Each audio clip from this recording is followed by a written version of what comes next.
Hello friends, आपका स्वागत है आपके चैनल ब्रेन फूड में। इस वीडियो में हम जो बीए प्रोग्राम के जो स्टूडेंट हैं फर्स्ट एंड सेकंड सेमेस्टर के, उनका जो एनवायरमेंटल साइंस का सब्जेक्ट है पर्यावरण विज्ञान, इसके ना मैंने आपको मोस्ट इम्पॉर्टेंट क्वेश्चंस की ना सीरीज स्टार्ट कर रखी है। ये आपकी क्लास 5 होगी। इससे पहले की जो क्लास 4 तक की जो वीडियोज़ हैं वो मैंने आपको अपने चैनल पर प्रोवाइड करवा रखा है। इस सीरीज़ में हम क्या डिस्कस कर रहे हैं कि मोस्ट इंपॉर्टेंट क्वेश्चन के बारे में डिस्कस कर रहे हैं कि किस चैप्टर से कैसे कैसे क्वेश्चन आपसे बन के एग्जाम में आ सकते हैं, और उनके एक्सप्लेनेशन के साथ हम उसको आपका आंसर भी प्रोवाइड करवा रहे हैं।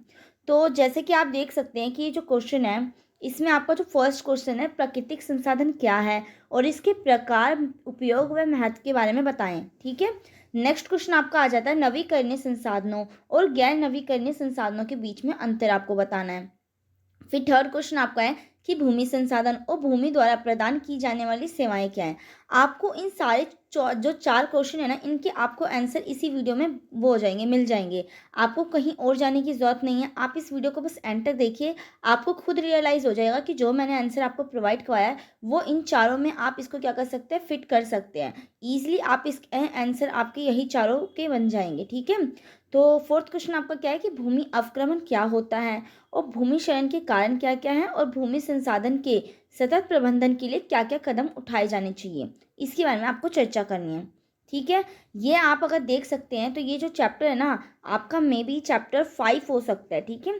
चैप्टर 5 में आपका भूमि संसाधन है ना, प्राकृतिक संसाधनों में, तो उसी का ये क्वेश्चन एक तरीके से मोस्ट इंपॉर्टेंट क्वेश्चन कैसे कैसे आपके एग्जाम में आ सकते हैं, यही चीज़ें हैं। अब हम देख लेते हैं कि जैसे आप देख सकते हैं कि फर्स्ट क्वेश्चन आपका क्या है, प्राकृतिक संसाधन क्या है। तो पहले तो हमें प्राकृतिक संसाधन होता क्या है, इसी के बारे में हम पहले जानते हैं कि आखिर में जो संसाधन है, आखिर में उसे वो कहलाती क्या चीज़ है।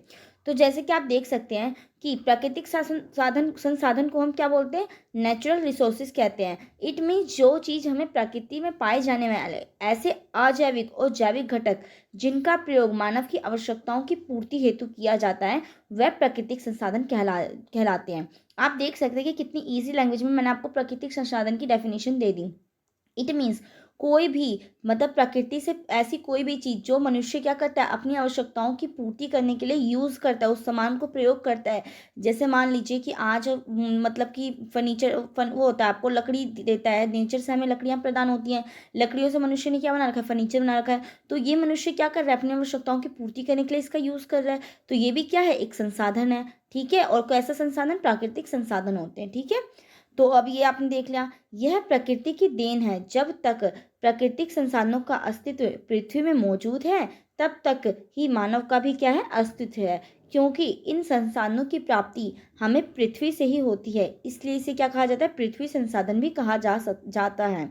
इट मीन जो आपके प्राकृतिक संसाधन है या फिर पृथ्वी संसाधन, आप इसको दोनों कह सकते हैं। क्योंकि ये जो प्रकृति से जो चीज़ें हमें मिलती हैं वो किस पे है, वो है तो अर्थ पे ही, पृथ्वी पे ही, इसलिए हम इसको पृथ्वी संसाधन भी कह देते हैं। जैसे कि आपकी हवा हो गई, जल हो गया, जमीन हो गई, ऊर्जा हो गई, खनिज हो गया, पेट्रोलियम हो गई, ये सारी चीज़ें हमें कैसे मिलती हैं, उससे नेचर से ही मिलती हैं। चाहे वो आपकी हवा हो, पानी हो, कुछ भी हो, एनीथिंग एल्स, भूमि हो, ये सारी चीज़ें हमें किससे मिलती है, प्रकृति से ही मिलती हैं। इसलिए हमें इनको क्या कहा गया, हमने इनको क्या कहा है, प्राकृतिक संसाधन। इट मीन्स ऐसी चीज़ें जो हमें क्या करती है, प्रकृति से ही प्राप्त होती हैं और जिनका यूज़ मनुष्य क्या करता है, अपनी आवश्यकताओं को पूरा करने के लिए करता है, उसे हम क्या कहते हैं, प्राकृतिक संसाधन कहते हैं। आई होप ये वीडियो आप जब देख रहे हैं तो आपको मैं ऐसा, मतलब ऐसे में आपको पढ़ाऊँ कि आपको ये साथ साथ याद भी होता चला जाए, आपको बाद में कोई मतलब एक्स्ट्रा एफर्ट्स मारने की नीड ना पड़े। मेरी यही कोशिश रहती है कि जो भी मैं आपको पढ़ाऊँ वो आपके दिमाग में ईजिली बैठ जाए। अब हम देख लेते हैं कि प्राकृतिक संसाधनों को इट मीन्स कितने, मतलब चार शीर्षकों के अंतर्गत रखा जाता है। आपके नेचर से तो बहुत सी चीज़ें मिलती हैं, परंतु इनको भी एक तरीके से चार चीज़ों में बांट रखा है। एक तो आपका हो जाता है लैंड रिसोर्सेज, इट मीन्स भूमि संसाधन। दूसरा आपका हो जाता है जल संसाधन। तीसरा शक्ति संसाधन। और चौथा आपका आ जाता है खनिज संसाधन। अगर आपने अपने सिलेबस को एक बार मतलब कि उसके ऊपर आपने उसको अच्छे से देखा होगा तो आप देख सकते हैं कि आपका चैप्टर 5 है, और जो जल संसाधन है वो आपका चैप्टर 6 है, और जो शक्ति संसाधन है इट मीन्स ऊर्जा जल संसाधन भी आपको उसको कह सकते हैं। ये आपका चैप्टर 7th है और ये आपके सिलेबस में खनिज संसाधन के बारे में चर्चा नहीं की गई है, तो इसलिए हम इसको नहीं पढ़ेंगे। बट इनको हम अलग अलग वीडियोज़ में इसके मोस्ट इंपॉर्टेंट क्वेश्चन को मैं लेकर आऊँगी। अभी तो मैं आपको इस वीडियो में ये भूमि संसाधन के बारे में ही बताऊँगी, क्योंकि मैंने इसको अलग अलग इसलिए डिस्ट्रीब्यूट कर दिया क्योंकि आपका जो भूमि संसाधन था ना, इसका बहुत बड़ा वास्ट टॉपिक था, तो मैंने सोचा क्यों ना इसके लिए अलग से इंपॉर्टेंट क्वेश्चन को रखूँ मैं। जैसे कि आप देख भी सकते हैं कि इसके अंदर मैंने ओनली आपको भूमि संसाधन क्या है, या भूमि संसाधन वो भूमि द्वारा प्रदान की जाने वाली जो सेवाएं होती हैं, या फिर उसको मतलब संसाधन को मतलब प्रिजर्व करने के लिए, प्रबंधन के लिए क्या क्या कदम उठाए गए, हम इससे रिलेटेड ही क्वेश्चंस को देख रहे हैं इस वीडियो में। तो इसलिए आप इस वीडियो के अंदर ओनली भूमि संसाधन के बारे में ज़्यादातर टॉपिक को देखेंगे। अब हम देख लेते हैं कि प्राकृतिक संसाधन के प्रकार, कि प्राकृतिक संसाधन कितने टाइप के होते हैं। 2 प्रकार के होते हैं। अगर आपको पता है कि संसाधन हमारे 2 ही टाइप के होते हैं, एक तो आपका होता है नवीकरणीय संसाधन और एक होता है आपका अनवीकरणीय। अब नवीकरणीय संसाधन क्या होता है, तो वैसे संसाधन ना जिनका लगातार उपयोग करने पर भी वे फिर से क्या हो सकते हैं, उत्पन्न हो सकते हैं। इट मीन जिसको हम क्या कर सकते हैं, दोबारा से पा सकते हैं। जैसे कि आपका हो गया हवा हो गई, तो ये हवा क्या है, ये हमेशा मतलब निरंतर क्या है, बनी रहती है, हम इसका यूज़ भी करते रहते हैं, परंतु फिर भी ये क्या नहीं होती, समाप्त नहीं होती। ये दोबारा से क्या हो जाती है, उत्पन्न हो जाती है, जिन्हें हम क्या कह सकते हैं, भौतिक भी कहते हैं, ठीक है। और रासायनिक या यांत्रिक प्रक्रिया द्वारा फिर से इसे क्या किया जा सकता है, प्राप्त किया जा सकता है, वे नवीकरणीय संसाधन कहलाते हैं। जैसे कि आप देख सकते हैं सौर ऊर्जा हो गई, जो कि किससे प्राप्त होती है, हमें सूर्य से प्राप्त होती है। तो ये सौर ऊर्जा क्या है, ये क्या हमेशा के लिए खत्म हो जाएगी, जब तक सूरज है तब तक ये क्या है, सौर ऊर्जा को हम बना सकते हैं, या तो फिर यांत्रिक प्रक्रिया द्वारा, या रासायनिक प्रक्रिया द्वारा, या भौतिक प्रक्रिया द्वारा। मतलब इन तीनों प्रक्रियाओं द्वारा हम इन चीज़ों को क्या कर सकते हैं, दोबारा से प्राप्त कर सकते हैं। इसलिए इसको क्या कहा है, नवीकरणीय संसाधन कहा है। या फिर आपकी पवन ऊर्जा हो गई, या जल विद्युत हो गया, मतलब इस टाइप से आपने देख रखा होगा कि वो लगे रहते हैं, टरबाइन्स लगे रहते हैं जल के अंदर भी, वो भी हमें क्या देता है, इलेक्ट्रिसिटी प्रोवाइड करता है, विद्युत ऊर्जा देता है हमें, तो वो इलेक्ट्रिसिटी देता है। या फिर पवन चक्की भी देख रखा होगा आपने, जो पंखुड़ी सी लगी रहती है, जो हवा के थ्रू क्या करती है, एनर्जी प्रोवाइड करवाती है, ऐसे करके बड़ी बड़ी पंखुड़ियाँ होती हैं कुछ ऐसे करके, है ना। तो ये भी क्या करती है, हमें एनर्जी प्रोवाइड करवाती हैं। जब हवा आती है तो ये क्या होती है, गोल गोल घूमती रहती है, और इससे क्या होता है, इलेक्ट्रिसिटी प्रोवाइड होती है। तो ये हमारी सब किस में आ जाते हैं, नवीकरणीय संसाधन में आ जाते हैं। जो आपके प्राकृतिक संसाधन के 2 टाइप्स हैं, नवीकरणीय और अनवीकरणीय। इसके अंदर आपका ये नवीकरणीय में आपने देख लिया कि ये किस टाइप के संसाधन होते हैं, जो हमें क्या हो जाते हैं, दोबारा से उत्पन्न हो जाते हैं।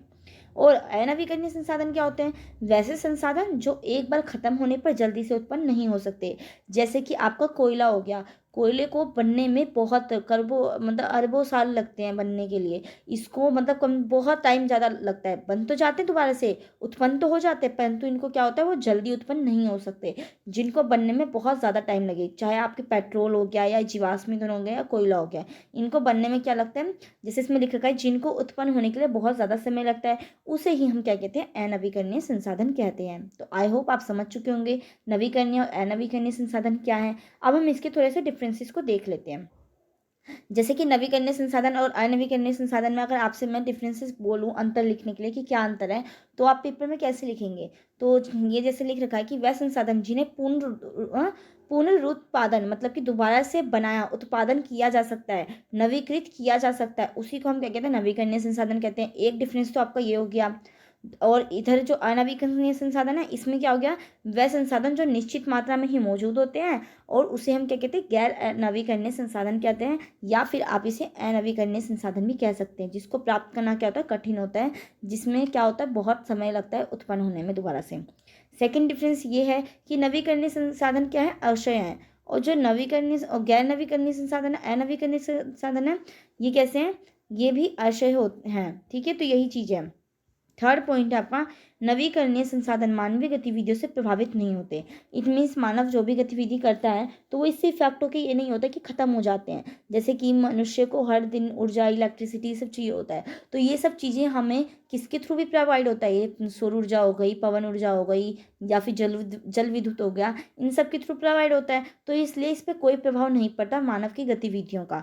परंतु जो आपकी अनवीकरणीय संसाधन है, इस पर मानव की गतिविधियों का प्रभाव पड़ता है, क्योंकि ये फिर जल्दी समाप्त हो सकता है। जैसे कि कोयले को ही इंसान अगर ज़्यादा से ज़्यादा यूज़ करे, तो एक टाइम पे जो कोयले की जो है ना खदानें, ये ख़त्म हो जाएंगी, और अगर इसको दोबारा से बनाना है तो इसमें अरबों खरबों साल लग जाते हैं।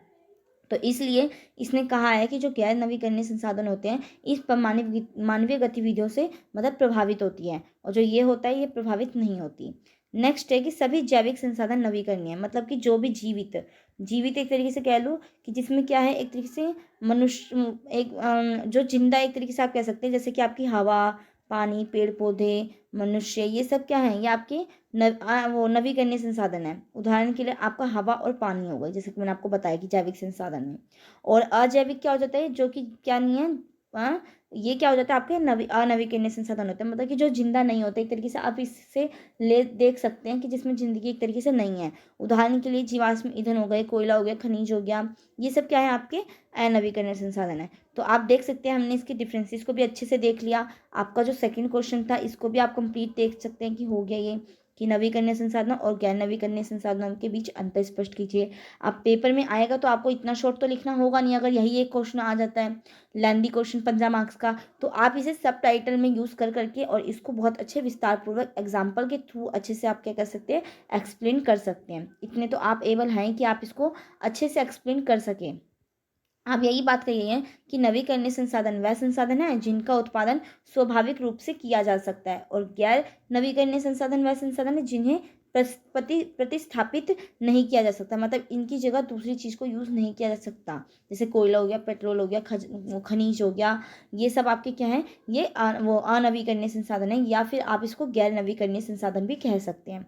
नेक्स्ट है अब आपका कि प्राकृतिक संसाधन के उपयोग, कि इसका क्या क्या उपयोग किया जाता है। तो वायु का उपयोग जैसे पवन ऊर्जा के उत्पादन के लिए किया जाता है। आप देख सकते हैं कि जो वायु है वो भी तो एक प्राकृतिक संसाधन है। वो भी कैसी प्राकृतिक संसाधन है, ये आपका नवीकरणीय संसाधन है, और नवीकरणीय में इसको क्या किया जा सकता है, वापस इसको प्राप्त किया जा सकता है, जिसकी और इसको हम जैविक संसाधन भी कह सकते हैं। ठीक है, जैसे कि अभी आपको मैंने ऊपर बताया अभी कि ये क्या है, जैविक संसाधन है। तो प्राकृतिक संसाधन में वायु का उपयोग हम किस रूप में करते हैं, पवन ऊर्जा के उत्पादन के लिए करते हैं। नेक्स्ट है जानवरों का उपयोग हम किस लिए करते हैं, भोजन, कपड़े आदि के उत्पादन के लिए करते हैं। आपका जो ये जैविक संसाधन था जो मैंने आपको बताया था कि जिसमें क्या होता है, जीवित जानवर, तो इसमें आपको मैंने बताया था ना, मनुष्य, हवा, पानी, वायु, पेड़ पौधे, ये सब आ जाते हैं। तो इनका जिसका जैसे अब हम पेड़ पौधों का यूज़ खाने के लिए करते हैं, मनुष्य का यूज़ मनुष्य बोल रही हूँ, जानवरों का यूज़ हम किस लिए करते हैं, उनके मांस के खालों से भी हम उसका यूज़ करते हैं ना। कपड़े पहले के टाइम पे आपने देखा था कि बनते थे। तो यही चीज़ है ना कि जानवरों का उपयोग भोजन और कपड़े, ऊन, रेशम, जैसे कि रेशम कीट हो जाता है, तो ये भी तो एक जानवर की प्रजाति में ही आएगा ना।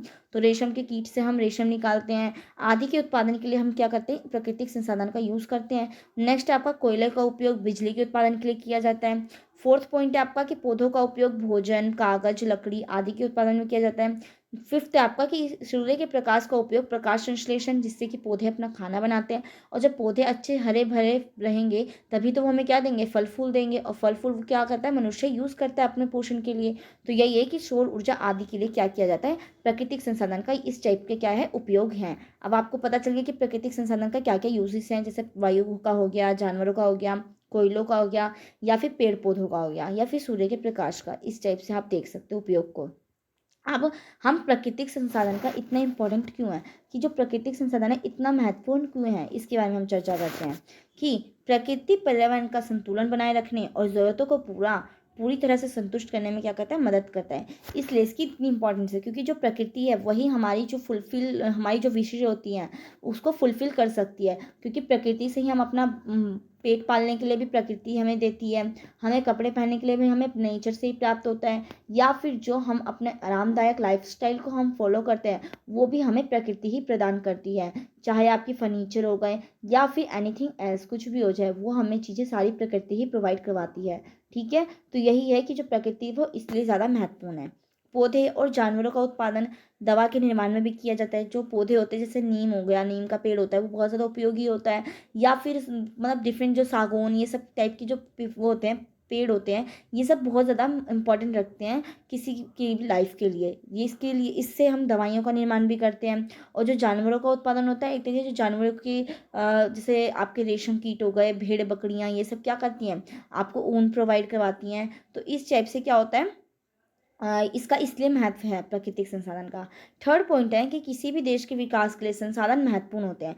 अगर किसी देश की विकास करना है, मतलब जो विकास संसाधन के थ्रू ही कर पाता है, उदाहरण के लिए ऊर्जा उत्पन्न करने के लिए किसी को जीवाश्म ईंधन की आवश्यकता होती है और औद्योगिक विकास के लिए हमें खनिज संसाधनों की आवश्यकता होती है। तो आप देख सकते हैं कि अगर आपको एनर्जी चाहिए, ऊर्जा चाहिए, तो उसके लिए भी आपको जीवाश्म ईंधन की जरूरत पड़ेगी। और जीवाश्म ईंधन क्या है? आपका प्राकृतिक संसाधन है।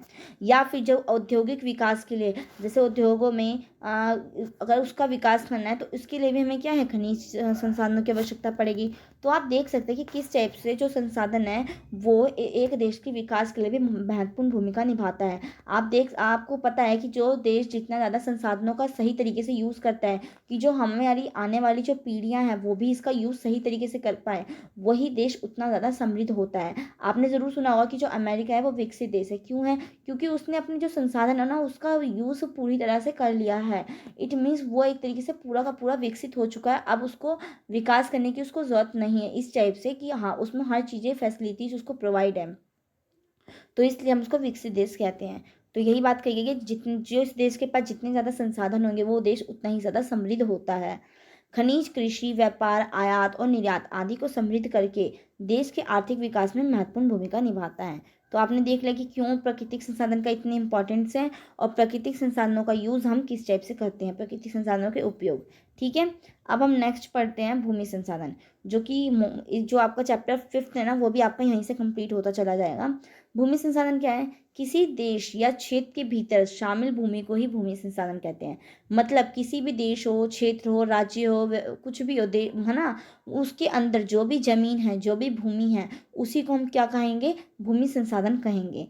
इसके अंतर्गत आपकी कृषि योग्य जो भूमि होती है वो भी आ जाती है। फिर चाहे वो आपकी चरगाहा भूमि हो वो भी आ जाएगी। कृषि योग्य भूमि या बंजर भूमि या वन भूमि हो, बंजर या फिर परती भूमि हो, इट मीन जो ऐसी क्या रहती है? खाली रहती है। या फिर जो आपकी घर की ज़मीन होती है, भूमि होती है, वो भी आपका भूमि संसाधन ही होता है। ठीक है, इस उपलब्ध ये ना आपका रिपीट हो गया तो इसको थोड़ा नेगलेक्ट करना आप। ये जो कृषि योग्य भूमि, कृषि योग्य भूमि और एक और जगह रिपीट हुआ था मे बी, तो आप इसको वो करना। बाकी आप ये देख सकते कृषि योग्य भूमि, चारगाह भूमि और बंजर भूमि, वन भूमि और एक आपका परती भूमि हो गया। तो ये 5 टाइप की आपकी भूमि इसके अंतर्गत ही आती हैं। इस उपलब्ध भूमि पर मनुष्य विभिन्न क्रियाकलाप करता है। कृषि करता है, पशुपालन करता है, वानिकी करता है, खनन करता है, निर्माण उद्योग करता है या फिर परिवहन भी करता है। इसी पे भूमि पे ही तो परिवहन मतलब वो होता है ना, ट्रांसपोर्ट चलते हैं। व्यापार भी करता है इसी भूमि पर, संचार भी करता है, रहता भी इसी भूमि पर है। तो ये सब इसके अंदर आ जाते हैं। मतलब कि ये सभी चीज़ें किसके अंदर है? भूमि संसाधन से संबंधित है। तो आपको पता चल गया कि भूमि संसाधन है क्या और भूमि संसाधन के अंदर कैसी कैसी टाइप की भूमि आती है। अब हम देखते हैं कि भूमि संसाधनों को 3 श्रेणियों में विभाजित किया गया है। ठीक है, तो फर्स्ट तो आपका यह आ जाता है बहुत स्थिर संसाधन, जैसे कि भूवैज्ञानिक संरचनाएं आदि, खनिज, ये सब आपकी बहुत बहुत स्थिर संसाधन में आ जाते हैं। मध्यम रूप से स्थिर संसाधन में आपके जैसे मिट्टी आ गया, पानी आ गया, तो ये आपके मध्यम रूप से स्थिर संसाधन होते हैं। थर्ड है आपका कि जो बहुत अस्थिर रहते हैं, मतलब कि एक तरीके से बिल्कुल ठीक, मतलब ऐसे रहते हैं, तो वो आपका आ जाता है कि वनस्पति हो गई और जैव विविधता हो गया। ठीक है, जैव विविधता मतलब कि जो आप देखते हैं कि जीवों के अंदर जो मतलब जो अपने इसमें हम देखते हैं कि बहुत से विभिन्नताएं पाई जाती हैं, जानवर हो गया या फिर जानवर की जो प्रजातियां होती हैं उनमें भी विभिन्नताएं पाई जाती हैं, उसी को हम जैव विविधता कहते हैं। इन शॉर्ट, मतलब मैं वैसे लोकल लैंग्वेज में बोलूँ तो। ठीक है, मानव जाति को भूमि द्वारा प्रदान किए जाने वाले कुछ महत्वपूर्ण संसाधन और सेवाएं हैं। ठीक है, अब इनको बारे में हम देखते हैं कि मानव जाति को भूमि द्वारा कौन कौन सी मतलब सेवाएं प्रदान की जाती हैं। एक तो आपको जो हो जाता है, जो भूमि हमें क्या कहते हैं, जो भूमि द्वारा प्रदान की जाने वाले कुछ जो सेवाएं हैं उनके बारे में हम चर्चा कर रहे हैं। जैसे आपका कृषि हो गया, औषधि पौधे भूमि हो गए, ये सब के बारे में। ठीक है, तो एक एक करके इन पॉइंट्स को हम मतलब डिस्क्राइब करती हूँ मैं। बढ़ती विश्व जनसंख्या की खाद्य मांग को पूरा करने के लिए मानव द्वारा भूमि संसाधनों का प्रयोग, प्रमुख उपयोग कृषि के रूप में किया जाता है। तो आप देख सकते हैं कि जो इतनी ज़्यादा डिमांड बढ़ती जा रही है, इतनी जो जनसंख्या बढ़ती जा रही है, तो जनसंख्या बढ़ रही है तो डिमांड भी बढ़ेगी। मान लीजिए कि आज 5 बच्चे हैं घर में और कल को 10 बच्चे हो जाए घर में, तो वो 10 बच्चे ज़्यादा डिमांड करेंगे ना, तो उसी टाइप से जनसंख्या जब बढ़ती जा रही है तो उसी टाइप से क्या हो रहा है, लोगों की डिमांड भी बढ़ रही है, मतलब लोगों की इच्छाएं बढ़ रही हैं, क्योंकि लोग मांगने वाले इतने हो जा रहे हैं, मतलब लोग अपनी विशेष को पूरा करने वाले इतने लोग हो जा रहे हैं। तो इसलिए कहा गया है ना कि इसलिए उनकी मांग को पूरा करने के लिए मानव द्वारा जो प्राथमिक क्रिया की जाती है ना वो कृषि के रूप में की जाती है, ठीक है। तो इसलिए जो मतलब भूमि है वो हमें ये टाइप की जो क्या है सेवाएं प्रदान कर रही है। कृषि एक प्राथमिक क्रिया है जिसमें भू संसाधनों का इष्टतम उपयोग करते हुए फसलों, फलों और सब्जियों, फूलों आदि उगाने के लिए पशुपालन भी शामिल है। तो यही है कि जो हमारी कृषि होती है ना वो प्राथमिक क्रिया है, और इसका इष्टतम प्रयोग मतलब कि बहुत अच्छे से इसका यूज़ करते हुए जो मानव होता है वो कृषि करता है, फल फूल सब्जियां और पशुपालन ये सारी चीज़ें करता है, ठीक है। दुनिया के कई विकासशील देशों की अर्थव्यवस्था के लिए कृषि बहुत प्रेरक शक्ति है, जिसमें भारत भी शामिल है। आप देख सकते हैं कि जो हमारा भारत था उसकी जो प्राथमिक क्रियाएं थी, इट मीन्स उसकी जो प्राथमिक वो था सोर्स, वो क्या था, कृषि था। कृषि के माध्यम से ही क्या कर रहे हैं, तो जो देश है, कई देश जो होते हैं वो विकास कर रहे होते हैं। तो यही बात इसमें कही गई है ना कि दुनिया के कई विकासशील देशों की अर्थव्यवस्था ना कृषि पर ही निर्भर होती है, मतलब कृषि प्रमुख प्रेरक शक्ति के रूप में इसके अंदर कार्य कर रहा होता है। जैसे कि हमारा भारत है, भारत में भी जो कृषि है मतलब बहुत से जो लोग हैं ना वो कृषि पर ही निर्भर है, उनकी आजीविका कृषि पर ही डिपेंड होती है। और सेकंड उसमें किसमें होते हैं, द्वितीय जो क्षेत्र होता है उसमें आपका उद्योग आ जाता है, और तृतीय क्षेत्र में आपके क्या हो जाते हैं, सेवाएं, मतलब कि जैसे ट्रांसपोर्ट हो गया, डॉक्टर्स हो गए, ये सब सेवाएं। जो हमारा भारत है ना वो फर्स्ट है जो कृषि के क्षेत्र में ही अपना योगदान देता है, ठीक है। नेक्स्ट वो है पॉइंट आपका औषधि पौधे भूमि। इट में जो भूमि है वो इस तौर पे भी हमें क्या कर रही है, सेवाएं प्रदान कर रही है कि औषधि पौधे भूमि मुख्य रूप से जंगलों से प्राप्त मूल्यवान प्राकृतिक संसाधन है जिनका उपयोग प्रागैतिहासिक काल से मानव समुदायों द्वारा किया जाता है। अगर आपके पास हिस्ट्री सब्जेक्ट होगा तो आपके फर्स्ट सेमेस्टर में आपका जो सेकंड चैप्टर है ना वही प्रागैतिहासिक काल के बारे में है। मैंने उसमें बहुत अच्छे से आपको बताया कि प्रागैतिहासिक काल होता क्या है। तो यही है कि मानव समुदाय द्वारा इसके बहुत टाइम पहले से, जब प्रागैतिहासिक काल था आपका, उस टाइम से इसका यूज़ किया जा रहा है। मतलब प्रागैतिहासिक काल में था ना कि उस टाइम पे कोई भी लिखे हुए साक्ष्य आपको प्राप्त नहीं हुआ करते थे, मतलब जो भी थे ना वो आपको लिखे हुए साक्ष्य उस टाइम पे कोई भी चीज़ें प्रोवाइड नहीं था। ऐसे ही ये 3 टाइम पीरियड में डिवाइडेड होता है आपका, एक अर्ध प्रागैतिहासिक काल आ जाता है, और एक आपका होता है प्रागैतिहासिक काल, और तीसरा आपका मुझे नेम याद नहीं आ रहा, तो उस टाइप से होता है, ठीक है। तो ये काल इसने डिवाइड कर रखा है, तो मतलब ये बताना चाह रहा है ना कि बहुत पुराने टाइम से ही जो मनुष्य है वो इनका क्या कर रहा है, उपयोग करता है। मतलब जो जंगलों की जो लकड़ियाँ होती हैं, मूल्यवान लकड़ियाँ, इनसे इसका उपयोग किया जाता है। और नेक्स्ट आपका कि उष्णकटिबंधीय जंगलों में औषधि वनस्पतियों की विशाल विविधता है, नए दवाएं उत्पादों की अमूल्य स्रोत हैं। इट मीन्स बहुत से जो होते हैं जंगलों में वनस्पतियों का एक तरीके से इसका यूज़ किया जाता है, किसके लिए, औषधि निर्माण के लिए। और दुनिया के लगभग 80% विकासशील देश प्राथमिक स्वास्थ्य देखभाल के लिए इन पारंपरिक औषधियाँ पौधों पर निर्भर होती हैं। जो 80% जो विकासशील देश होते हैं ना वो तो, जैसे कि आप जानते हैं कि हमारे देश में भी आयुर्वेदिक दवाएं चलती हैं। तो आयुर्वेदिक दवाएं कहाँ से आती हैं, आयुर्वेदिक दवाइयाँ यही तो होती हैं ना कि जो क्या होती हैं, जो कि नेचर से एक तरीके से हम उस दवाइयों का निर्माण करते हैं। नेचर की लकड़ियाँ हो गई या पत्ते हो गए, इन सब चीज़ों से हम उस दवाइयों का निर्माण करते हैं, उसी को हम आयुर्वेदिक दवाई कहते हैं। तो यही बात कही है ना कि जो आजकल की वो आयुर्वेदिक, मैं उसको भी नहीं कहूँगी, जो औषधियाँ होती हैं ना, औषधियाँ जो हमें एक तरीके पुराने टाइम में जो लोग यूज़ करते थे, पत्तों से काढ़ा बनाते थे या फिर पत्तों को पीस कर कुछ चोटों पे लगाया करते थे, तो ये सब हो जाती हैं। या फिर आपकी आयुर्वेदिक दवाइयाँ भी, जो कि बोला जाता है कि नेचर से बनती हैं, नेचर के जो प्रोडक्ट होते हैं उनका ही इस्तेमाल करके उनको बनाया जाता है। तो यही इसके अंदर कही गई है ना कि आज के टाइम पे भी इन्हीं चीज़ों पर क्या होता है, निर्भर रहता है, पारंपरिक औषधीय पौधों पर ही निर्भर है आज आधी 80% जो जनसंख्या होती है। नेक्स्ट है कि विकासशील देशों में ग्रामीण और शहरी क्षेत्रों में रहने वाले अधिकांश लोगों के लिए औषधि पौधे विभिन्न छोटी और बड़ी बीमारियों के लिए एकमात्र उपचार उपलब्ध हैं। तो यही है कि विकासशील देशों में आज भी ग्रामीण हो या शहरी हो, अधिकांश लोगों के लिए ना जो औषधि के रूप में ना जो पौधे होते हैं वो क्या होते हैं, कारगर होते हैं। इसके अलावा औषधि पौधों की मांग लगातार बढ़ रही है, क्योंकि एलोपैथिक दवाइयों की तुलना में अधिक लोग उनके महत्व को समझ रहे हैं। तो यही है कि जो एलोपैथिक दवाइयाँ हैं इसकी तुलना में जो आयुर्वेदिक दवाइयाँ होती हैं उनका यूज़ जो लोग करते हैं वो ज़्यादा उसके महत्व को इम्पोर्टेंस देते हैं। और आज भी विकासशील देशों के अंदर क्या होता है 80% जो जनसंख्या है वो इन चीज़ों का इस्तेमाल कर रही है। फिर भी जो आने वाली जो जनरेशन है वो तो क्या हो रही है, वो एलोपैथिक की ओर ही जा रही हैं। परंतु जो पुरानी जनरेशन है, जो हमारे दादा दादी हो गए, ये सब अभी भी क्या करते हैं, औषधियों पे ही मतलब निर्भर होते हैं, उन्हीं पे भरोसा करते हैं। नेक्स्ट है कि भूमि संसाधन का किस टाइप से वो हमें सेवाएं प्रदान कर रहा है। तो थर्ड में वो हमें सेवा किस टाइप से प्रदान कर रहा है, वन आधारित उद्योग और आजीविका। ठीक है, तो वनों ने विभिन्न देशों की अर्थव्यवस्था के निर्माण में महत्वपूर्ण भूमिका निभाई है और लाखों लोगों को जीवन यापन का साधन प्रदान किया है। वन बड़े, मध्यम और लघु उद्योगों के लिए कच्चे माल के स्रोत के रूप में क्या करते हैं, कार्य करते हैं। तो आप देख सकते हैं कि जो वन है वो किस टाइप से कि बड़े उद्योग हों या मध्यम उद्योग हों या लघु उद्योग हों, छोटे जो कुटीर उद्योग भी कहते हैं। क्या बोलते हैं, लघु उद्योग को हम कुटीर उद्योग भी कहते हैं। तो इसके कच्चे माल के रूप में जो वन है वो बहुत ज़्यादा इम्पोर्टेंट रोल अपनी निभाता है।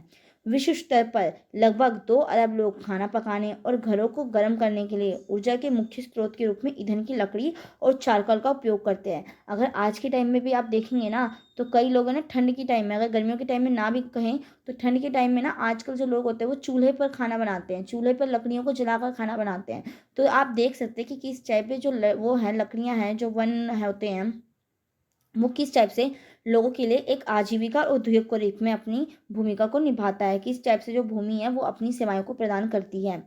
नेक्स्ट है लाखों ग्रामीण परिवार भोजन, ईंधन, औषधियाँ पौधे और निर्माण सामग्री जैसे वन उत्पादों को इकट्ठा करके और बेचकर आय प्राप्त करते हैं। तो इस टाइप से भी वो क्या करते हैं, अपनी इनकम का वो करते हैं, प्राप्त करते हैं। कई लोग अपने भूमि क्षेत्रों से लॉगिंग कंपनियों को लकड़ी बेचते हैं या फर्नीचर और हस्तशिल्प बनाते हैं और बेचते हैं। और औद्योगिक लॉगिंग ब्राज़ील, भारत हो गया, चीन हो गया और इंडोनेशिया जैसे देशों में लोगों के लिए रोजगार और कमाई प्रदान करता है। तो इस टाइप से जो लकड़ियाँ होती हैं, आप देखते हैं कि कई कई जो होते हैं, जो लकड़ियाँ होते हैं उसको बेचा भी जाता है कहीं कहीं पे। और वो बेची जो महंगी महंगी, जैसे आपने सुन रखा होगा कि सागौन की जो लकड़ियाँ होती हैं वो बहुत महंगी होती हैं।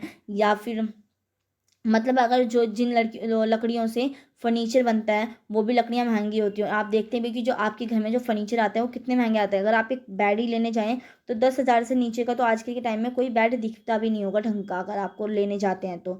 तो यही हो जाता है ना कि जो है वो लकड़ियाँ हैं ये भी उद्योग के रूप में कार्य करती हैं। उद्योग जैसे इसमें लिखा लिखा भी है कि लकड़ियों को बेचते हैं या फर्नीचर और हस्तशिल्प बनाते हैं और बेचते हैं।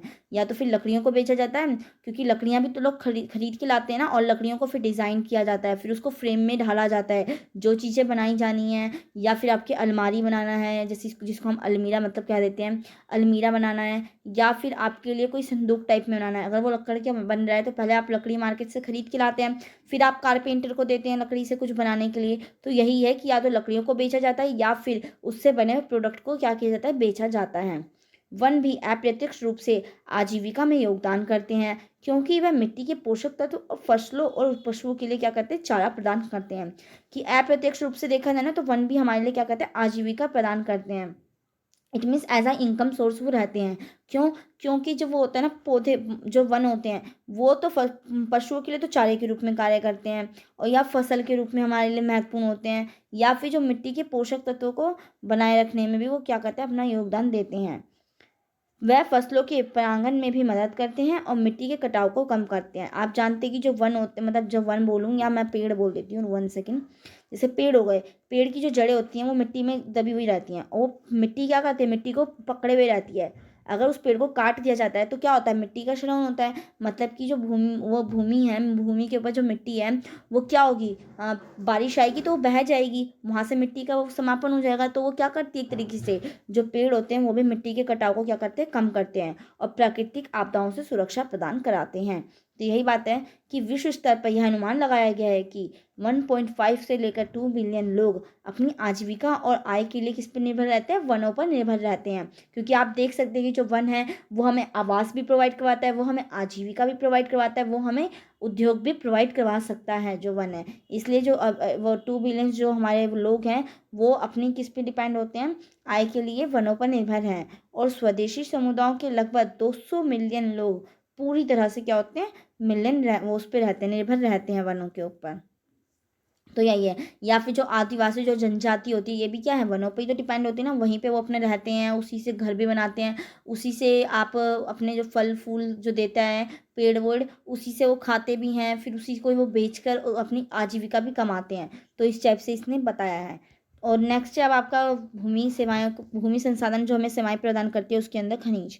अब खनिज एक शुद्ध अकार्बनिक पदार्थ है जो प्राकृतिक रूप से पृथ्वी की पपड़ी पे होता है, और पृथ्वी की पपड़ी में लगभग सभी खनिज पाए जाते हैं, जैसे कि आपके तांबा हो गया, एल्युमिनियम हो गया आदि, जो इतने भी आपके कैसे होते हैं गैर नवीकरणीय संसाधन होते हैं, या फिर आप इसको क्या कह सकते हैं, अनवीकरणीय संसाधन, जैसे फास्फोर, जिप्सम, मिट्टी, रेत, ये सब इसके अंदर शामिल होते हैं खनिज लवण के अंदर। ठीक है। और ये जो खनिज है ये भी तो आपका गैर वो है ना, आपका अनवीकरणीय संसाधन है। खनिज मनुष्य के लिए अत्यंत मूल्यवान है क्योंकि वह उद्योगों में आवश्यक कच्चे माल और एक प्रमुख भूमिका निभाते हैं। राष्ट्र के समग्र विकास में भी अपनी ये भूमिका निभाते हैं जो खनिज होते हैं। ठीक है। पृथ्वी की पपड़ी में उपलब्ध खनिजों को 3 श्रेणियों में बांटा गया है। फर्स्ट श्रेणी है आपकी धात्विक, इनमें जो धातु होती है उसमें जो आपकी लोहा हो गया, एल्युमिनियम हो गया, शीशा, जैसे ये आपकी क्या है, धातुएं हैं। दूसरा आपका होता है गैर धात्विक, मतलब आधातु भी हम कह लेते हैं इसको। ठीक है।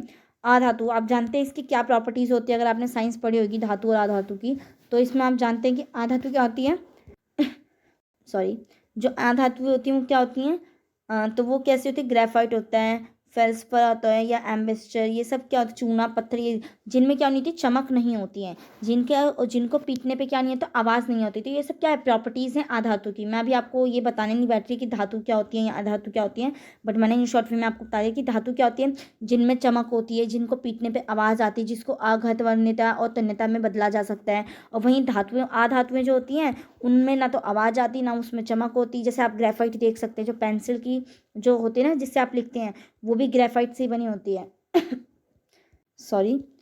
ऐसे आपके खनिज ईंधन हो गए, जैसे कि कोयला हो गया, प्राकृतिक संसाधन हो, प्राकृतिक गैस हो गई, पेट्रोलियम हो गया आदि। ठीक है। तो ये आप देख सकते हैं। नेक्स्ट है कि भारत खनिज संसाधनों में समृद्ध है और इससे प्राप्त मात्रा में लोहा, एल्युमिनियम और टाइटेनियम, तांबा, सीसा जैसा आयस्क होते हैं। तो ये आपने देख लिया। नेक्स्ट है आपका मृदा। मृदा मिट्टी को पृथ्वी की पपड़ी की सबसे बाहरी पतली परत के रूप में क्या किया जाता है, परिभाषित किया गया है, जो पौधों के विकास के लिए प्राकृतिक माध्यम के रूप में कार्य करती है। इनमें जो मृदा है ये पौधे के विकास में अपनी अहम भूमिका निभाती है। और मृदा जो है वो क्या है, नवीकरणीय संसाधन है, क्योंकि इसको दोबारा से प्राप्त किया जा सकता है, जो मुख्य रूप से अपरदन प्रक्रिया द्वारा लगातार बनता और नष्ट होता रहता है। अपरदन प्रक्रिया क्या होती है, इट मीन जैसे कि आपको मैंने अभी बताया था कि पेड़ होते हैं, वो पेड़ क्या होते हैं, मिट्टी को पकड़े हुए रहते हैं, मतलब मिट्टी अपनी जड़ों से मिट्टी को पकड़े हुए रहते हैं। पर अगर पेड़ को काट दिया जाता है, तो अगर पानी का बहाव आया, पानी आया, बारिश बरसी और पानी आया, तो क्या करेगी, वो मिट्टी का बहाव इधर से उधर ले जाकर मिट्टी को इधर स्थापित कर देगी। तो ये क्या है, तो इसने यही तो बात कही है ना कि ये क्या है, मुख्यतः जो मिट्टी है वो मुख्य रूप से अपरदन प्रक्रिया द्वारा क्या होती है, बनती रहती है और नष्ट होती रहती है। नष्ट कहाँ के लिए हो जाएगी, जहाँ पे वो मिट्टी का जो पेड़ है वो हटा दिया जाता है और मिट्टी बहाकर दूसरी जगह चली जाती है, तो वो वहाँ पे क्या हो जाती है, बन जाती है, और इधर क्या हो जाती है, वो नष्ट हो जाती है। तो आप देख सकते हैं कि किस टाइप से जो मिट्टी है वो नवीकरणीय संसाधन है, और ये कैसे बनती है और नष्ट होती है अपरदन प्रक्रिया द्वारा। मिट्टी कार्बनिक और खनिज सामग्री का एक जटिल मिश्रण है जो लगातार रासायनिक अपघटन और चट्टानों के यांत्रिक विघटन से बनता है।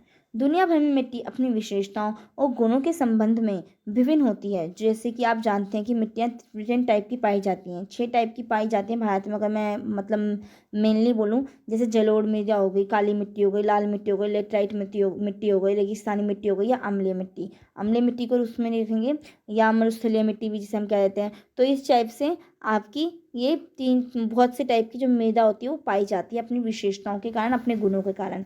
जैसे आपकी आपकी जो काली मिट्टी होती है, ये आपकी मतलब इसमें जो पानी होता है वो बहुत ज़्यादा सोखता रहता है, मतलब अगर आपने देख रखा होगा तो इसे वो भी कहते हैं, इसे ना रेगूर मिट्टी भी कह देते हैं। ठीक है। इसका दूसरा नाम रेगूर भी है। और जलोढ़ मृदा होगा ये, तो इसके अंदर तो बहुत सी चीज़ें, खाद्य पदार्थ जो चीज़ें होती हैं, इसमें इसका उत्पादन किया जाता है जलोढ़ मृदा के अंदर। तो यही है कि अपनी विशेषताएं जो इनकी प्रॉपर्टीज़ हैं उनके बेस पे मिट्टी को भी क्या किया गया, अलग अलग किया गया है।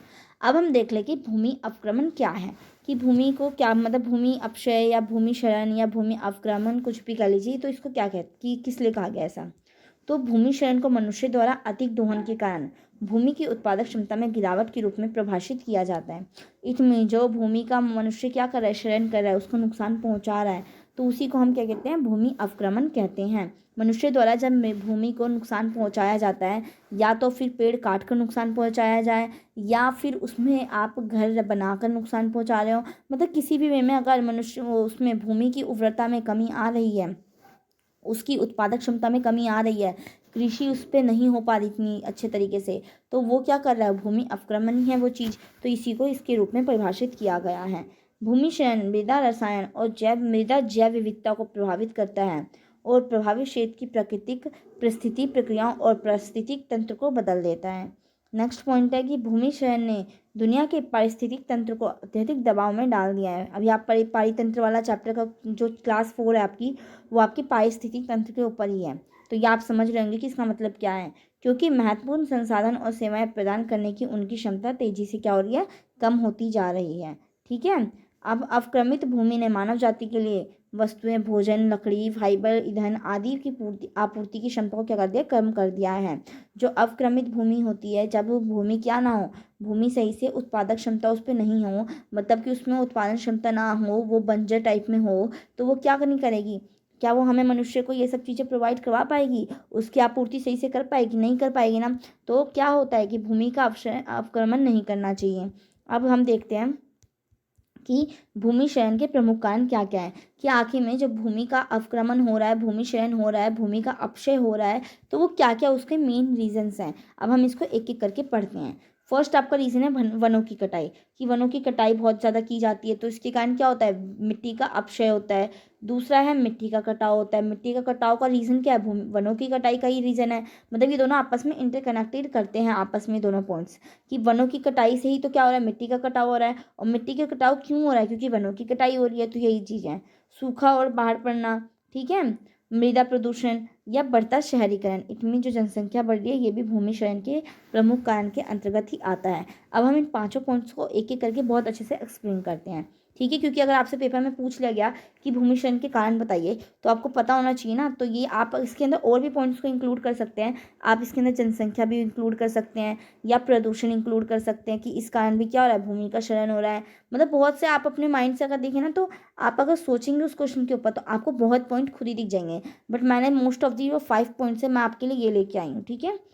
फर्स्ट पॉइंट है मिट्टी का कटाव, कि भूमि का निम्नीकरण एक बड़ी चुनौती है। मतलब भूमि का निम्नीकरण का मतलब क्या है, भूमि का अपक्षय, क्षरण, अवक्रमण, कुछ भी कह लीजिए आप। ठीक है, पेपर में आपसे किसी भी टर्म्स से पूछ सकता है वो क्वेश्चन, जिससे शीघ्रता से निपटने की आवश्यकता है। न केवल प्रभावित क्षेत्र के पारिस्थितिक तंत्र और जैव विविधता को बहाल करने के लिए, बल्कि समाज में आर्थिक विकास और सामाजिक संरचना को बनाए रखने के लिए भी क्या है, इसमें एक तरीके से इससे निपटने की आवश्यकता है। चाहे वो आर्थिक विकास के लिए हो, या फिर सामाजिक संरचना को बनाए रखने के लिए हो, या किसी भी वे में, या जैव विविधता को बहाल करने के लिए हो, हमें इसको क्या करने की ज़रूरत है, प्रोटेक्ट करने की ज़रूरत है। जो मिट्टी का कटाव हो रहा है, उसको रोकने की ज़रूरत है इन सब चीज़ों के कारण। अब हम देखते हैं मिट्टी के कटाव के विभिन्न प्राकृतिक और मानव जाति कारण क्या क्या है, कि मिट्टी का जो कटाव किस कारण से हो रहा है, या फिर प्राकृतिक रूप से, या फिर जो मानव जो क्रियाएं करता है, अपनी गतिविधियां करता है, उनकी तरीके से। तो किन किन कारणों के कारण जो मिट्टी का कटाव है होता है। फर्स्ट आपका सतह का ढलान, कि पहाड़ी ढलानों पर मिट्टी का कटाव अधिक आम है, जो प्राकृतिक वनस्पति को हटाने के साथ बढ़ जाता है। इट मीन जो ऐसे करके आपने देखा होगा, पहाड़ी दारी जो खेती होती है, इस पे भी वो कर देते हैं, पौधे बो देते हैं, इस पे भी पौधे होते हैं, इस पे भी पौधे होते हैं। अगर इस पे पौधे हटा दिए जाएँ, तो जो मिट्टी का जो अपक्षय होता है ना, वो बहुत अधिक मात्रा में होता है। अगर आपने छोटी क्लासेस में पढ़ रखा होगा ना, बहुत ईजी है, मैं कह तो रही हूँ, ये जो बुक है आपकी बहुत ईजी है। आपकी सिर्फ अगर आपने अपनी पहले की पढ़ाई को भी अच्छे से रख रखा होगा 12th तक की, तो आप बिल्कुल इसके अंदर आप कंफर्ट फील कर रहे होंगे, आपको कोई डिफ़िकल्टीज नहीं आ रही होंगी इनको पढ़ने में। तो यही है कि जो पहाड़ी इलाकों में ना ज़्यादा मिट्टी का कटाव होता है, मतलब कि अगर उन पे सही तरीके से पेड़ों का वो ना किया जाए, पेड़ ना लगाए जाएँ, तो यही है कि पहाड़ी ढलानों पर मिट्टी का कटाव अधिक आम है, तो प्राकृतिक वनस्पति को हटाने के साथ बढ़ जाता है। अगर प्राकृतिक वनस्पति को हटा दिया जाता है, तो ये उसके कारण बढ़ जाता है, क्योंकि जो ऐसे सीढ़ीनुमा खेती होती है ना, इसके ऊपर मिट्टी का जो अपक्षय होता है वो बहुत अधिक मात्रा में होता है, अगर वहाँ पे पेड़ पौधे ना लगाए जाएँ तो ये तो आपका हो गया प्राकृतिक कारण। क्योंकि कहीं कहीं की जो ज़मीनें होती हैं वो कैसी होती है, पहाड़ी इलाके में चले जाएंगे, उत्तराखंड चले गए, या आप अपना मतलब कि वो हिमाचल चले गए, तो यहाँ पे देखते होंगे कि यहाँ पे कैसे होते हैं, पहाड़ ज़्यादा होते हैं। तो इसमें क्या होता है ना कि वहाँ पर पहाड़ पे ही क्या कर दी जाती है, खेती कर दी जाती है, जिससे कि क्या ना होता, मिट्टी का अपक्षय ना हो और वहाँ पे खेती करके हम क्या कर सकें, फल फूल बो सकें। तो ये चीज़ है। तो एक कारण तो आपने देख लिया कि मिट्टी का कटाव का क्या कारण है। दूसरा है मिट्टी की मात्रा। इट मीन्स उच्च मिट्टी की मात्रा वाली मिट्टी की तुलना में रेत की उच्च सामग्री वाली मिट्टी के कटाव की संभावना क्या होती है, अधिक होती है। तो इस कारण से भी एक होता है। थर्ड पॉइंट है आपका, मिट्टी का कटाव किस कारण होता है, मौसम और जलवायु परिस्थितियाँ। इट मीन्स उच्च तीव्रता वाली वर्षा, बाढ़, सूखी जैसे प्राकृतिक कारक भी प्रभावित क्षेत्रों में मिट्टी के कटाव को बढ़ाते हैं। अगर मान लीजिए बाढ़ आ गई बहुत तेज या फिर सूखा ही पड़ गया, तो वो क्या होगा, वहां से भी तो मिट्टी क्या हो जाएगी, रिस रिस करके वो खत्म हो जाएगी, मतलब उसका भी अपक्षय हो जाएगा, वो भी हट जाएगी। अगर तेज बाढ़ आई तो वो मिट्टी एक जगह से दूसरी जगह उस दूसरी मिट्टी को क्या करके ले जाएगी, बहा कर ले जाएगी। तो एक तरफ से तो मिट्टी का क्या हो गया, अपक्षय हो गया, दूसरी जगह मिट्टी का निर्माण हो गया। तो यही है कि इस टाइप से भी ये प्रभावित करती है। ग्लोबल वार्मिंग और जलवायु परिवर्तन के प्रमुख खतरों के साथ इस तरह की प्राकृतिक आपदाएं लगातार हो रही हैं। ठीक है, क्योंकि ग्लोबल वार्मिंग बढ़ रहा है तो उसके कारण क्या होता है, जो पहाड़ों पर जो ग्लेशियर होते हैं उनकी जो बर्फ़ होती है वो पिघल जाती है, और जब बर्फ़ पिघल कर समुद्र में जाता है तो पानी का जो लेवल होता है वो बढ़ जाता है, और जब पानी का लेवल बढ़ता है तो बाढ़ आती है, और आती है तो मिट्टी का कटाव होता है। तो मतलब ये सारे एक दूसरे से इंटरकनेक्टेड होते हैं। आपका बस नज़रिया है देखने के क्वेश्चन को कि आप किस वे में उस क्वेश्चन के आंसर को फ्रेम करके लिखते हैं, ये आपके पर डिपेंड करता है पूरी तरह। मैं तो आपको यहाँ पे एक थिंकिंग दे रही हूँ कि हाँ इस टाइप से आपको लिखना है, परंतु लिखना तो आपको ही होगा। मैं तो वहाँ पे हाथ पकड़ के आपको लिखने आऊँगी नहीं, आपको खुद ही माइंड से सोच कर उसको लिखना होगा। और ना तो बच्चे हैं आपकी, आप इसको बिल्कुल रट कर चले जाएं और यही क्वेश्चन पेपर में उठ के आ गया। आपको सिर्फ और सिर्फ समझ कर जाना होता है, और बाकी लिखने का काम आपका बाकी होता है। ठीक है। फोर्थ पॉइंट है वनों की कटाई की। वनों की कटाई करते हैं तो उससे भी मिट्टी का कटाव होता है। वनों की कटाई से पेड़ों की जड़ों में कमी आ जाती है, मतलब कमी आती है, जिसने मिट्टी को एक साथ रखने की प्रमुख कार्य करता है। जो जड़ होती है वो यही तो करते हैं ना कि मिट्टी को क्या करता है, बांधे हुए रखते हैं एक जगह से, मतलब मिट्टी जो होती है उसको आपस में जोड़े हुए रखता है। तो जब अगर पेड़ों की कटाई कर दी जाती है तो क्या होगा कि मिट्टी का जो एक साथ रखने की जो वो है उसका कार्य है वो खत्म हो जाएगा, और जो मिट्टी हो जाएगी वो क्या हो जाएगी, बह जाएगी। और गढ़ के अभाव में क्या हो गया, मिट्टी के कटाव का खतरा होता रहता है अगर वनों की कटाई कर दी जाती है। फिफ्थ पॉइंट है व्यापक कृषि और खेती। अभी हम किसके कारण इसमें पढ़ रहे हैं कि जो मिट्टी का कटाव है किस कारण से होता है, तो हम यही तो देख रहे हैं ना, चाहे वो मानव जनित हो या फिर प्रकृति को, हम इसके रीजंस को देख रहे हैं। फिफ्थ पॉइंट है आपका व्यापक कृषि और खेती। इट मीन्स आधुनिक समय में रासायनिक गहन खेती पद्धति मिट्टी के कार्बनिक स्तर, पदार्थ के स्तर और मिट्टी की जैव विविधता को कम करती है। इट मीन्स जो आजकल हम रसायन यूज़ करते हैं तो उसके कारण जो मिट्टी की उर्वरता है वो भी कम हो रही है, और मिट्टी की जल सामग्री को भी कम करती है। इट मीन्स फिर वो क्या करती है, उसकी उर्वरता कम होती रहती है, तो वो आपस में एक दूसरे को जैव विविधता भी उसमें क्या होने लग जाती है, कम होने लग जाती है। और साथ ही फिर क्या होता है, उसके पोषण तत्व में कमी आती है और मिट्टी का कटाव होता है इस कारण से। हम अगर जो हम खेती कर रहे हैं, हम जो खेती करते हैं तो हम रसायनों का यूज़ हो रहा है ना आजकल, आप देखते हैं कि खाद डाले जाते हैं, केमिकल्स डाला जाता है कि वो फल फूल अच्छे से दें, परंतु वो फल फूल तो ठीक तरीके से मान लो दे भी देते हैं, परंतु उसका आने वाला परिणाम तो पूरा होता है ना, उस पर मिट्टी का जो मिट्टी के ऊपर जो रासायनिक पदार्थ होते हैं उसका प्रभाव क्या होता है, बहुत ज़्यादा बेकार, मतलब रिजल्ट नेगेटिव में जाता है। तो इसके कारण भी क्या होता है, मिट्टी का कटाव होता है।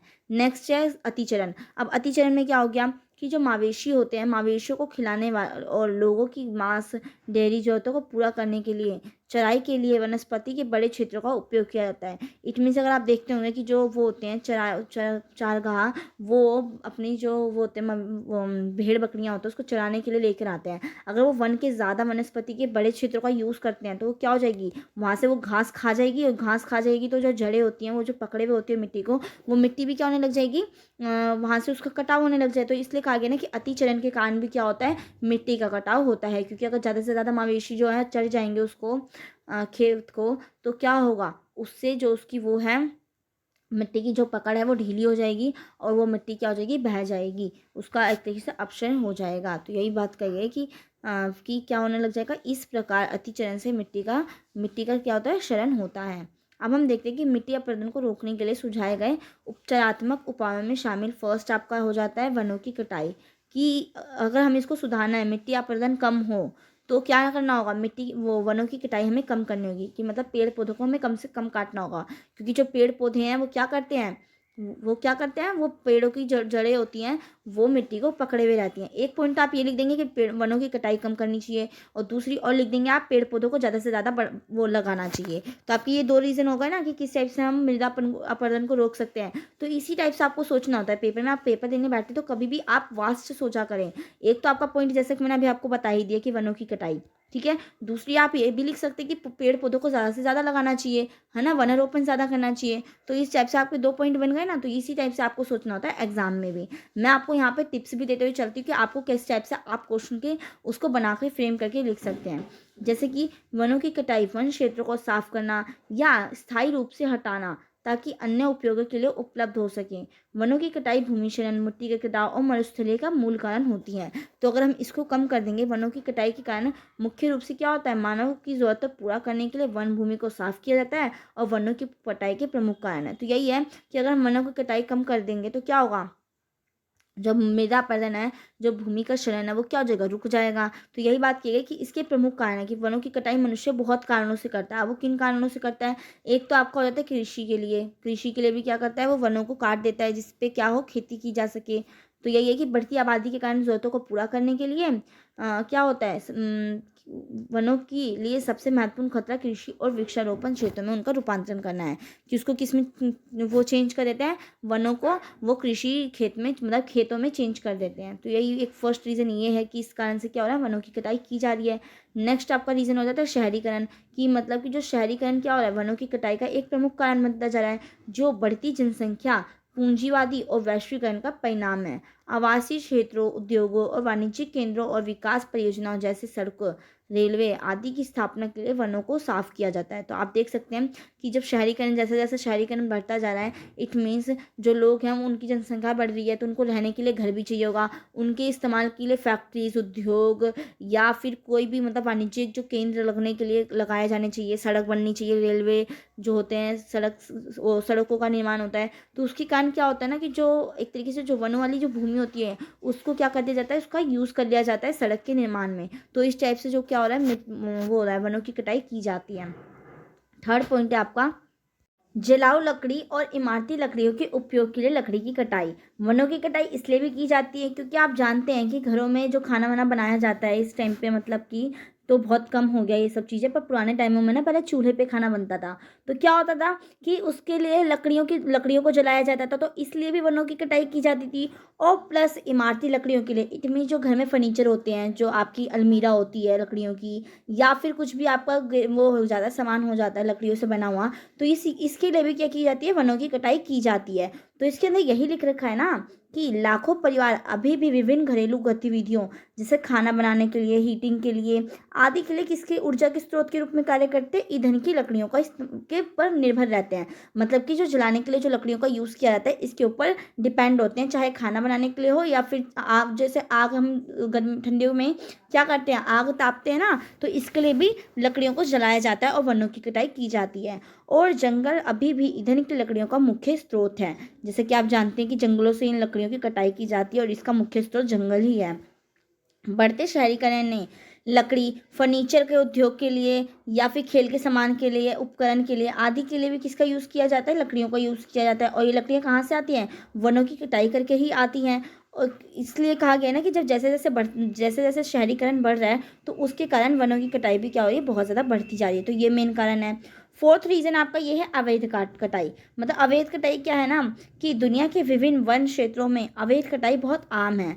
लकड़ी को अवैध रूप से विभिन्न उद्देश्यों, विभिन्न मतलब पर्पज से या फिर विशेष रूप से सजावटी सामान के लिए या फिर औषधीय उद्देश्य के लिए काटा जाता है। और इस अवैध रूप से काटी गई लकड़ी के अमेरिका और यूरोप में बड़े बाजार हैं। इट मीन्स एक तरीके से जो अवैध रूप से बिना सरकार की परमिशन से जो पेड़ों को काट दिया जाता है, वनों की कटाई कर दी जाती है, तो इससे भी क्या होता है, एक तरीके से वनों की कटाई इस कारण से भी होती है। और इसका एक बड़ा व्यापार अमेरिका और यूरोप जैसे देशों में चलता है, जो अवैध लकड़ियों को बेचकर किया जाता है। ठीक है, अब हम देखते हैं कि भूमि संसाधन के सतत प्रबंधन के लिए कदम। सतत प्रबंधन क्या होता है कि जो हम आज जो भूमि हम संसाधनों का यूज़ कर रहे हैं, चाहे फिर वो आवास के लिए हो या फिर हम एक तरीके से अपना पालन पोषण करने के लिए या किसी भी चीज़ के लिए हम भूमि का संसाधन का यूज़ कर रहे हैं, तो इन संसाधनों का इस तरीके से हम प्रबंधन करें, मतलब इस तरीके से इसका यूज़ करें ना कि जो हमारी आने वाली जो पीढ़ियाँ हों वो भी क्या कर सके, इसका यूज़ कर सके। इसलिए रखा है कि सतत प्रबंधन, मतलब कि कंटिन्यूटी में इसका एक तरीके से वो करना, प्रबंधन करना, इसको मेजरमेंट करना, एक तरीके से कहें तो मैं प्रबंधन को कह सकते हैं प्रिजर्व करना। हाँ, प्रिजर्व करना कि किस टाइप से हमें भूमि संसाधनों का वो करना चाहिए, सेफ रखना चाहिए इसको, कि हमारी जो आने वाली पीढ़ियाँ उसको वो भी कर सकें। जैसे कि वनारोपण, अब वनारोपण में क्या हो गया कि ज़्यादा से ज़्यादा क्या करना चाहिए, पेड़ लगाने चाहिए। तो इससे भी क्या होगा, भूमि संसाधन वो रहेगा, मतलब कि भूमि का जो संसाधन है वो यूज़फुल रहेगा, वो आगे चलकर काम आएगा। जैसे कि वृक्षारोपण भूमि क्षरण, मिट्टी के कटाव और मरुस्थलीय के मुद्दे को क्या करता है, दूर करने में सर्वोत्तम तरीकों में से एक है। कि अगर ज़्यादा से ज़्यादा पेड़ लगाए जाते हैं तो एक तो वो भूमि क्षरण, मतलब जो भूमि का अतिक्रमण होता है, जो भूमि का अवक्रमण होता है या भूमि का क्षरण होता है, इसको रोकने में काम करता है। या फिर जो मरुस्थलीय जो भूमि बनती जा रही है या फिर जो मिट्टी का कटाव हो रहा है, इन सबको रोकने में ये सर्वोत्तम उपाय होता है वृक्षारोपण। और अगर ये करते हैं तो इससे क्या होगा कि भूमि जो संसाधन है हमारी वो क्या होगी, सेफ होगी, उसका प्रबंधन इजी तरीके से हम कर पाएंगे। नेक्स्ट है कि वनों की कटाई, साथ ही वनों की कटाई वाले क्षेत्रों में वनों की कटाई हवा से प्रदूषण, धूल को अवशोषित करके, ग्लोबल वार्मिंग को कम करके, प्राकृतिक आवास और परिस्थिति तंत्र की स्थापना करके और लकड़ी और गैर लकड़ी वन उत्पाद प्रदान करके मानव जीवन की गुणवत्ता में सुधार कर सकती है। इट मीन्स अगर वनों की कटाई को रोक दिया जाता है तो उससे क्या होगा, वनारोपण किया जाएगा, जैसे वो ज़्यादा से ज़्यादा पेड़ लगाए जाएंगे तो उससे एक तो ग्लोबल वार्मिंग रुकेगी, ग्लोबल वार्मिंग रुकेगी तो उससे क्या होगा, गर्मी नहीं बढ़ेगी, और गर्मी नहीं बढ़ेगी तो बाढ़ जैसी प्राकृतिक आपदाएं नहीं आएंगी, और उससे क्या नहीं होगा, वो नुकसान नहीं होगा। और इससे क्या होगा, एक तरीके से जो हमारी परिस्थिति तंत्र है उसमें संतुलन बना रहेगा हमेशा। तो इसमें यही चीज़ लिखा है कि इससे क्या होगा ना कि मानव जीवन की गुणवत्ता में एक सुधार कर सकते हैं। वह प्राकृतिक आपदाओं के प्रभाव को कम करने में एक आवश्यक भूमिका निभाते हैं। कि जो प्राकृतिक आपदाएं आती है, जैसे कि मैंने आपको बताया, बाढ़ आ गए, भूस्खलन हो गया, तो इन सबको कम करने में जो वनारोपण है वो भी ये सब बहुत ज़्यादा क्या है, कारगर सिद्ध साबित होता है। और इससे क्या होगा, जो हमारा भूमि संसाधन है वो भी हमारी क्या रहेगी, उसका भी सतत प्रबंधन हो पाएगा। और स्थानीय और स्वदेशी समुदायों के लिए आवश्यक जीवन समर्थन प्रणाली है। ठीक है, नेक्स्ट है वन प्रबंधन। एक तो आपका था वनारोपण कि हाँ ज़्यादा से ज़्यादा क्या करना, वृक्षों को लगाना। नेक्स्ट आपका आ जाता है कि वृक्षों का क्या करना, अच्छे से प्रबंधन करना, मतलब कि वृक्षों के अच्छे से मैनेजमेंट करना कि क्या ना हो, उसको कोई नुकसान ना पहुंचा सके, अवैध तरीके से लकड़ियों की कटाई ना की जा सके। तो ये होता है इसके अंदर कि वन प्रबंधन के तहत वनों की रक्षा करना के साथ साथ वन लगाना भी शामिल आता है। जरूरी नहीं कि वन प्रबंधन है तो सिर्फ ओनली हम पेड़ों की देख रेख करेंगे, इसके अंदर आपका पेड़ लगाने का भी तरीका आ जाता है। कि मतलब कि इसके अंदर क्या होता है, वनों की रक्षा के साथ साथ वन भी लगाना भी शामिल होता है, ताकि इमारती और जलाऊ लकड़ियों की आपूर्ति क्या हो सके, सुनिश्चित हो सके। क्योंकि आप जानते हैं कि आजकल की हमारी नीड पड़ गई है, जो इमारती लकड़ियाँ होती हैं जिससे हमारे घर के फर्नीचर बनते हैं, जो हमारे लिए क्या होते हैं, कंफर्टेबल हमें वो करवाते हैं, फील करवाते हैं, तो ये हमारे आजकल की वो बन चुकी, ज़रूरत बन चुकी है। तो इसकी आपूर्ति सही तरीके से हो पाए और जिससे कि हमारे जो है प्राकृतिक संसाधन है उसका भी नुकसान ना हो, तो इसके लिए जो हमें वनों का एक तरीके से प्रबंधन अच्छे तरीके से करना चाहिए, उसको मैनेजमेंट अच्छे तरीके से करना चाहिए। हाँ, वर्ड मुझे सही याद आ गया, प्रबंधन को हम मैनेजमेंट कह सकते हैं। जैसे कि यहाँ पे लिखा था ना कि भूमि संसाधनों के सतत प्रबंधन के लिए, मतलब कंटिन्यूटली में उसका क्या करना है, एक तरीके से मैनेजमेंट उसको अच्छे तरीके से करना, जिससे कि आने वाली जो हमारी पीढ़ी है वो भी सही तरीके से उसका यूज़ कर पाए।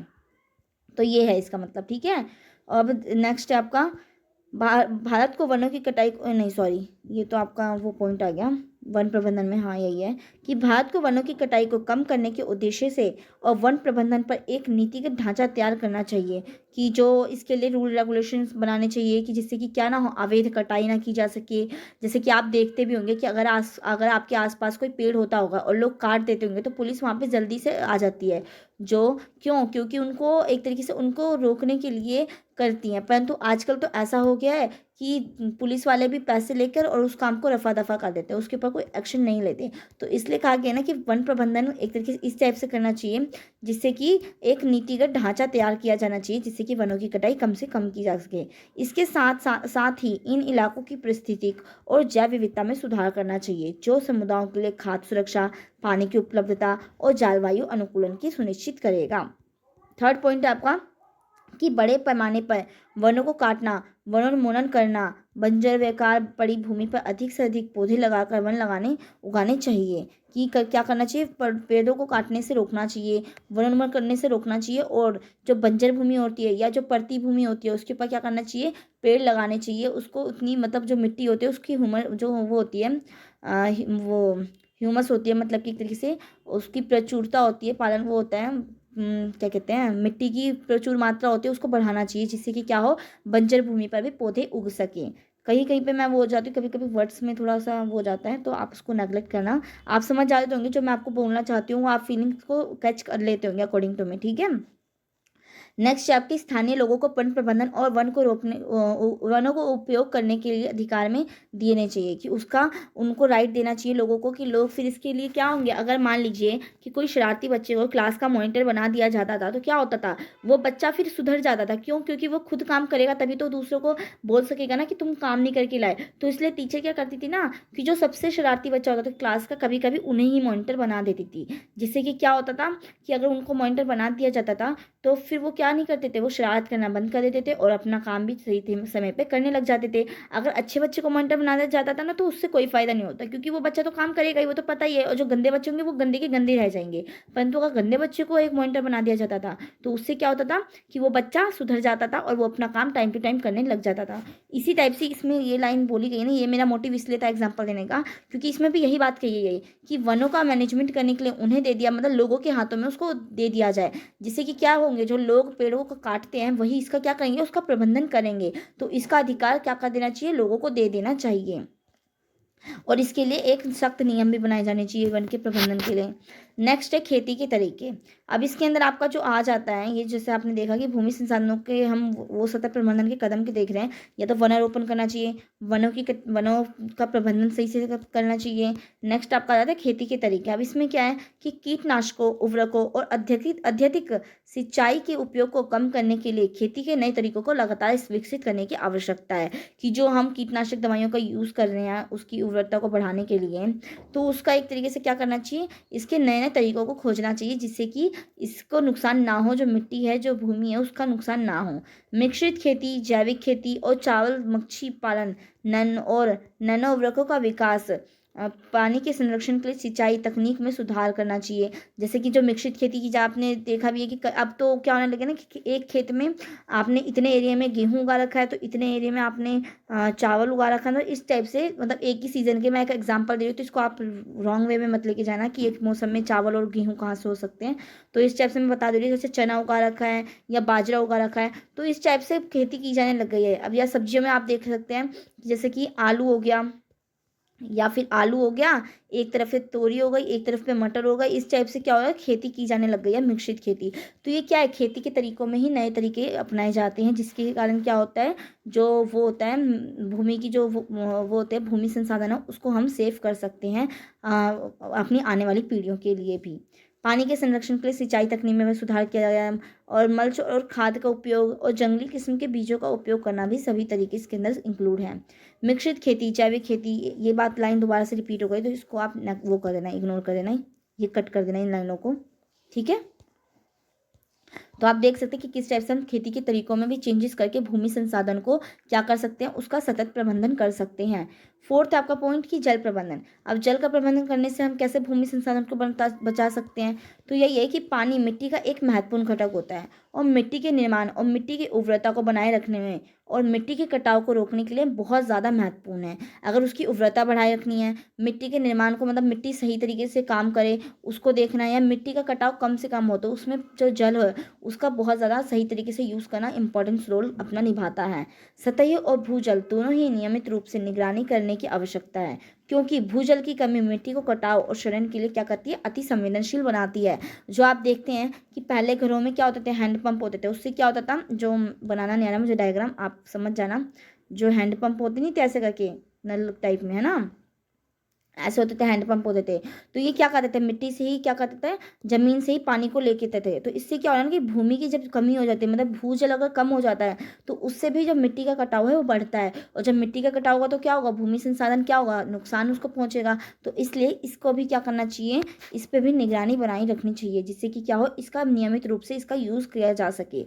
मिट्टी के कटाव और भूमि क्षरण और मरुस्थलीय को रोकने के लिए सरकार नागरिक दोनों के समन्वित प्रयास से भूजल के अत्यधिक उपयोग को संबोधित करने की आवश्यकता है। इट मीन्स सरकार के साथ साथ जो लोग हैं उनका भी क्या करना चाहिए, उनको भी अपना प्रयास करना चाहिए कि इसका क्या हो, सही तरीके से हम यूज़ करें, ज़्यादा से ज़्यादा यूज़ ना करें, जिससे क्या हो, भूजल में कमी आए। और भूजल कम होगा तो क्या होगा, वो होगा मिट्टी का कटाव होगा, जिससे कि क्या होगा, भूमि संसाधन जो है हमारा नुकसान में पहुंच जाएगा। सॉरी। बेहतर सिंचाई तकनीक, विवेकपूर्ण फसल प्रबंधन, मिट्टी की विशेषताओं को समझना और सतही जल प्रदूषण को कम करना सभी मौजूद जल संसाधनों के उचित प्रबंधन में महत्वपूर्ण भूमिका निभाते हैं, जिससे कि क्या होता है, हमारा वो भूमि संसाधन भी क्या होता है, उसका भी प्रबंधन सही तरीके से हो पाता है। नेक्स्ट है अपशिष्ट प्रबंधन। अब अपशिष्ट प्रबंधन मतलब जो वेस्टेज होता है, मतलब कि जो प्रभावी ठोस अपशिष्ट प्रबंधन तकनीकों और प्रथाओं का विकास लैंडफिल और भूमि पर अन्य क्षेत्रों में कचरे को डंपिंग को कम कर दें। जैसे कि जो कचरा है, अगर जो लोग फेंक देते हैं, जो अपशिष्ट होता है उसको फेंक देते हैं, तो उससे भी तो क्या हो रहा है, जो भूमि हो रहा है, भूमि जो संसाधन है उसका नुकसान हो रहा है। मतलब जैसे आप देखते होंगे कि रोडों पे आजकल जो लोग होते हैं वो क्या करते हैं, कचरा फेंक देते हैं, तो उससे क्या होता है, जो हमारी ज़मीन है, जो हमारे एक तरीके से खेती करने लायक जो वो होते हैं ज़मीन होती है, वो भी क्या होती है, नुकसानदेह उसको पहुंचता है। वो अगर जैसे आप पैकेट, प्लास्टिक का पैकेट होता है, किसी भी चीज़ का अगर पैकेट देखेंगे आप, तो प्लास्टिक का होता है, और वो प्लास्टिक का होता है। अगर उसको रैपर को हम क्या कर देते हैं, अगर उसको हम खेत में फेंक दें, तो वो क्या है, उसमें प्लास्टिक जाएगा, और वो प्लास्टिक जाएगा तो वो क्या करेगा, भूमि को नुकसान पहुंचाएगा, है ना। तो यही बात कही है कि अपशिष्ट का भी क्या होना चाहिए, प्रबंधन होना चाहिए। जो वेस्टेज होता है उसका भी अच्छे से मैनेजमेंट किया जाना चाहिए, जिससे कि क्या ना हो, इधर उधर कहीं पे भी कूड़ा करकट ना फैला रहे, और उससे भूमि संसाधन का क्या ना हो, दुरुपयोग ना हो, मतलब भूमि संसाधन क्या ना हो, उसका नुकसान ना हो। उसका भी क्या, इसको रोक कर भी हम क्या कर सकते हैं, भूमि संसाधन का सतर्क प्रबंधन कर सकते हैं, अगर अपशिष्ट प्रबंधन हमने सही से कर लिया तो। जो वेस्टेज है उसका सही तरीके से हमने यूज़ कर लिया तो। यही इसके अंदर लिखा गया है कि गैर बायोडिग्रेडेबल और अन्य जहरीले यौगिकों की मिट्टी में मिश्रण की मात्रा को कम करने के लिए महत्वपूर्ण है। तो इसको अगर हम कम कर देंगे, जो मिट्टी में हम जो प्लास्टिक खा कर रैपर्स को फेंक देते हैं, अगर उसको हमने कम कर दिया तो उससे भी क्या हो जाएगा, वो हो जाएगा, भूमि संसाधन का प्रबंधन हो जाएगा। तो आई होप आपको ये चैप्टर बहुत अच्छे से समझ में आया होगा। ये आपका पूरा का देखा जाए ना तो चैप्टर आपका 5th हो जाता है, ठीक है। और इसके अंदर अगर आप देखेंगे तो ये जो आपके तीनों क्वेश्चंस हैं जो मैंने आपको ऊपर दिखाए थे, 1 सेकेंड, जैसे हाँ, ये आपके जो चारों क्वेश्चन हैं इन सभी का आंसर आपको इसके अंदर मिल गया होगा। मैंने आपको भूमि संसाधन क्या ये भी बता दिया, और भूमि संसाधन प्रदान की जाने वाली जो सेवाएं हैं, जो हमें वो क्या करता है, औषधि लायक पौधे प्रोवाइड करवाता है या आवास प्रोवाइड करवाता है, तो इसके बारे में भी हमने देख लिया। और फिर भूमि अवक्रमण क्या है इसके बारे में भी देख लिया, और भूमि क्षरण के कारण और भूमि संसाधन के सतत प्रबंधन के लिए उठाए जाने वाले कदम, ये सब हमने देख लिया। अनवीकरणीय और गैर नवीकरणीय अनवीकरणीय और नवीकरणीय संसाधनों के बीच अंतर को भी देखा, इसके महत्व को भी देखा प्राकृतिक संसाधन के। तो आई होप आपको ये चैप्टर बहुत अच्छे से समझ में आया होगा। अगर फिर भी कोई प्रॉब्लम रह जाती है तो प्लीज़ आप मुझे इसके कमेंट सेक्शन में कमेंट करना, मैं आपको वहाँ पर रिप्लाई देने की ज़रूर कोशिश करूँगी। आई होप आप, और हाँ एक बात और, आप इसको क्या कहते हैं अपने फ्रेंड्स में भी शेयर करना ना भूलें। अगर आपको मेरे एफर्ट्स ज़रा सा भी लगते हैं कि हाँ मुझे कुछ इससे नॉलेज मिली है इस वीडियो को देखने के बाद, तो प्लीज़ इस वीडियो को लाइक करा करें। अदरवाइज़ आप अनलाइक भी कर सकते हैं। अगर आपको कुछ भी इसके अंदर आपको कुछ सीखने को ना मिला हो, आपको कुछ इससे फ़ायदा ना हुआ हो, तो आप इस वीडियो को अनलाइक करके भी जा सकते हैं। परंतु अगर आपको कुछ भी सीखने को मिला हो, अगर 1% भी आपको कुछ सीखने को मिला है ना, तो आप इस वीडियो को लाइक करना ना भूलें। थैंक यू सो मच इस वीडियो को एंड तक देखने के लिए। अब हम मिलते हैं नेक्स्ट वीडियो में, जब तक के लिए बाय।